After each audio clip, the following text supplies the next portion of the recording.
Hindi pa man nagsisimula ang laban, pero parang finals na agad na eksena sa Roma. Buong paligid nag-iingay. Hindi lang simpleng crowd. Ito yung klaseng sigawan na may halong disbelief at excitement. At sa gitnang lahat ng iyon, isa ang pangalan na inuusal, Alexandra Ayala. Sa kanyang pinakaunang practice session pa lang sa Italian Open, parang may kakaibang enerhiya na agad na bumalot sa court. Hindi ito normal. Hindi ito usual na training lang. Mula sa pagpasok niya sa court, ramdam na agad ang tensyon. May mga fans na literal nag-uunahan para lang makalapit, makakita, makakuha ng video. Parang concert, parang superstar arrival. At sa bawat palo ng raketa ni Alex, bawat galaw niya sa clay, lalo pang umiinit ang atmosphere. Hindi lang ito dahil sa curiosity, ito ay dahil sa expectation. Alam ng mga tao, may paparating na special.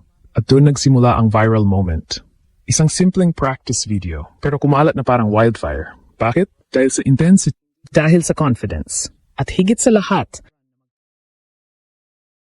dahil sa presensya ni Alex na hindi na mukhang underdog, kundi isang legit contender na kayang gumulantang sa buong torneo.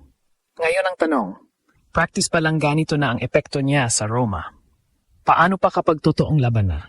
Sa unang tingin, isipin mong normal lang, isang young player na nag-ensayo bago ang malaking torneo. Pero habang tumatagal ang video, unti-unting nagbabago ang narrative. Hindi na ito simpleng practice. Ito ay parang statement. At si Alex ang mismong nagsusulat ng mensahe na iyon sa harap ng buong Roma. Makikita sa footage kung paano siya gumalaw, hindi nagmamadali, pero bawat hakbang may control. Yung footwork niya sa clay, refined. Yung timing ng palo, pulido. At higit sa lahat, yung body language, ibang level. Walang kaba, walang hesitation. Para siyang matagal ng kabilang sa elite stage na iyon. At dito napansin ng mga tao, hindi na rookie vibes ang dala niya.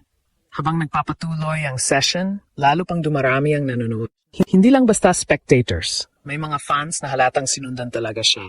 May mga sumisigaw ng pangalan niya. May mga nagre-record, nag-aagawan ng pwesto. At ito ang pinaka-importante, hindi ito home crowd niya. Hindi ito Pilipinas. Pero ang ingay, parang nasa sariling bayan siya. Ibig sabihin nito, may impact na siya sa international scene. Hindi lang dahil sa ranking, hindi lang dahil sa results, kundi dahil sa presence. Yung aura na hinahanap ng tennis world sa mga rising stars, unti-unti na niyang nabubuo. At kung titignan mo ng mas malalim, may dahilan kung bakit ganito ang reaction ng crowd. Galing siya sa sunod-sunod na strong performances. Yung confidence na dala niya ngayon, hindi galing sa hype. Galing ito sa tunay na laban. Kaya nung nakita siya ng fans sa Roma, hindi na siya unknown. Siya na yung player na baka ito na yung susunod na malaking pangalan. Pero hindi lang fans ang nakapansin. Kahit mga observers at insiders napapatik. Kasi sa training pa lang, makikita mo na agad kung sino ang prepared. At si Alex malinaw, handa siya. Hindi lang physically, kundi mentally. At dito nagiging mas interesting ang kwento. Dahil kung ang practice niya ay ganito ka-intense, ganito ka-polished, at ganito kaingay ang epekto. Ano pa kaya kapag nasa actual match na siya? Kapag may scoreboard na, may pressure na, at may kalaban ng world-ranked na player sa kabila. Ito na ngayon ang inaabangan ng lahat sa Roma. Hindi na lang kung mananalo ba siya, kundi kung gaano kalaki ang kayang niyang gulatin. Habang umiikot ang viral video sa social media, mas lalong lumalalim ang epekto ng presensya ni Alex sa Roma. Hindi na ito simpleng practice hype. Unti-unti na itong nagiging narrative, isang racing force na maaring sumabog anumang oras sa mismong torneo. At kung babasahin mo ang galaw ng crowd, may isang malinaw na mensahe. May inaabangan sila. At hindi sila nagkakamali ng pinipili. Sa bawat rally sa practice, mapapansin mo ang consistency niya. Hindi flashy, hindi pilit, but deadly efficient. Yung forehand niya, may lalim. Yung backhand, controlled pero may bite. At sa clay, nakilala sa pagiging mabagal at demanding sa footwork, hindi siya nahihirapan. Sa halip, parang doon pa siya mas nagiging komportable. Ito ang isa sa pinaka-importanteng signal, ang pagiging adaptable sa surface na historically pabor sa mga seasoned European players. Dito pumapasok ang tactical layer ng kwento. Ang Italian Open ay hindi lang basta torneo, ito ay proving ground bago ang mas malaking laban sa clay season. Kaya bawat galaw dito, bawat performance, sinusukat. At ang nakita sa practice ni Alex, isang player na hindi lang nakiki-compete, kundi kayang makipagsabayan sa system ng clay court specialists. Pero mas malalim pa dun, ang pinakaramdam ay ang composure niya. Sa gitna ng ingay, sa dami ng mata na nakatutok sa kanya, hindi siya nagbago ng tempo. Hindi siya nagpakita ng Ito yung klaseng mental stability na madalas makikita mo lang sa mga veterano. At dito nagsisimula ang tanong, gaano na ba kalayo ang narating niya kumpara sa inaakala ng marami? Kasi kung dati, si Alex ay tinitingnan bilang future prospect, ngayon unti-unti siyang nagta-transition sa present threat. At ang pinakadelikado dito, hindi pa siya fully peaked. Ibig sabihin, kung ano man ang ipinapakita niya ngayon, may possibility pa na mas tataas pa ito habang tumatagal ang torneo. At ito ang kinakatakutan, hindi lang ng fans, kundi ng mga posibleng makakalaban niya. Dahil ang player na may momentum, may confidence at may crowd energy sa likod niya. Kadalasan iyon ang pinakamahirap pigilan. Kaya habang lumalakas ang ingay sa Roma, hindi lang ito hype, ito ay babala. At ang tanong ngayon, sino ang unang makakatikim ng bagsik ni Alex sa actual match? Sa puntong ito, malinaw na. Ang nangyayari kay Alex sa Roma ay hindi aksidente.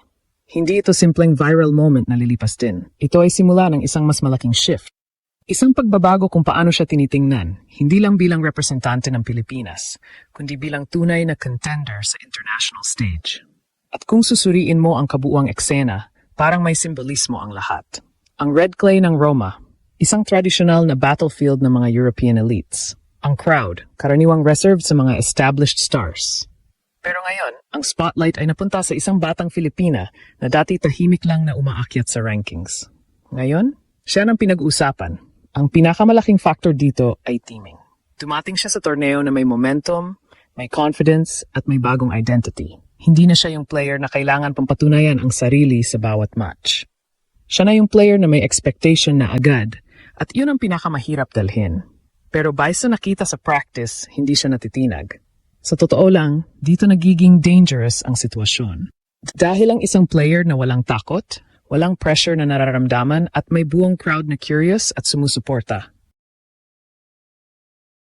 Yan ang kombinasyon na kayang magbago ng takbo ng torneo. Hindi mo kailangang maging top seed para manggulat. Kailangan mo lang ng tamang momentum sa tamang oras. At mukhang iyon ang eksaktong meron si Alex ngayon. Habang papalapit ang kanyang unang match, mas lalong tumataas ang anticipation. Hindi lang fans ang nag-aabang, pati analysts, pati kalaban. Dahil lahat gustong makita, legit ba ang nakita nila sa practice? Kaya ba niyang i-convert ang training dominance sa actual competition? At dito papasok ang tunay na test. Hindi na ito tungkol sa viral videos. Hindi na ito tungkol sa crowd reaction. Ito ay tungkol sa execution, sa loob ng match, sa ilalim ng pressure, laban sa world-class opponents. Pero kung pagbabasehan ang nangyari sa Roma, ang sigawan, ang agawan ng fans, ang energy na parang finals kahit practice pa lang, may isang bagay na mahirap i-deny, may paparating. At kapag nagsimula na ang laban, baka hindi lang Roma ang magingay. Baka